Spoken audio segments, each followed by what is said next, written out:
এই তো সেদিন তুমি বলেছিলে আমাকে ছাড়া নাকি তুমি এক মুহূর্তও থাকতে পারবে না, আমাকে হারিয়ে ফেললে নাকি তুমি নিজেকে হারিয়ে ফেলবে, আমাকে ছাড়া নাকি তুমি খুব একা। যখন তুমি এই মিথ্যা প্রতিশ্রুতিগুলো আমাকে দিচ্ছিলে, বিশ্বাস করো তখন নিজেকে এই পৃথিবীর সব থেকে সুখী মানুষ মনে করছিলাম।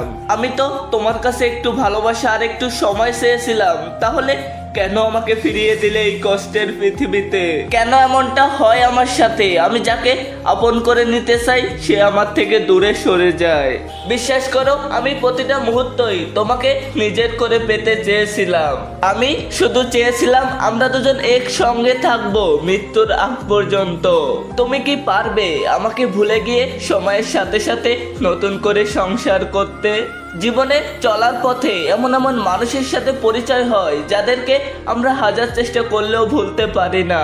তাদেরকে ছেড়ে আসা ছাড়া কোনো উপায় থাকে না, মন না চাইলেও তাদেরকে ছেড়ে আসতে হয়। আমরা সচরাচর বলে থাকি ভালোবাসার আরেক নাম হলো প্রাপ্তি। প্রিয় মানুষটাকে না পেলে যেন ভালোবাসা সফল হয় না। ভালোবাসা কোনো এক্সাম পেপার নয় যেখানে তোমার সফলতার চূড়ায় পৌঁছাতেই হবে। ভালোবাসার আরেক নাম হলো ব্যর্থতা। ব্যর্থতার মাঝেও ভালোবাসা লুকিয়ে থাকে।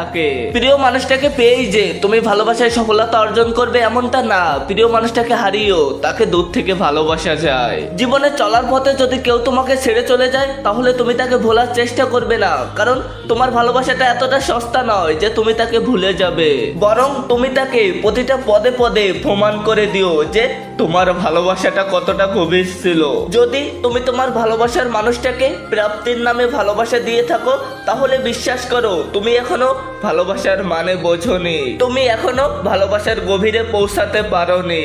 তুমি তার সৌন্দর্য রূপের প্রতি আকৃষ্ট হয়েছো, তুমি তার মনের উপর আকৃষ্ট হতে পারোনি। তাই আমি তোমাকে বলছি শোনো, কখনো কারো রূপ এবং সৌন্দর্য দেখে তাকে ভালোবাসো না, কারণ রূপ এবং সৌন্দর্য সারা জীবন থাকে না। তাই হয়তো তোমার ভালোবাসাটা সারা জীবন ধরে রাখতে পারবে না তুমি। তো আজকে আমি বিদায় নিচ্ছি তোমাদের পক্ষ থেকে, হয়তো দেখা হবে পরবর্তী কোনো ভিডিওতে। সে বন্ধু ভাই ভালো থেকো, সুস্থ থেকো, সবার জন্য দোয়া কইরো।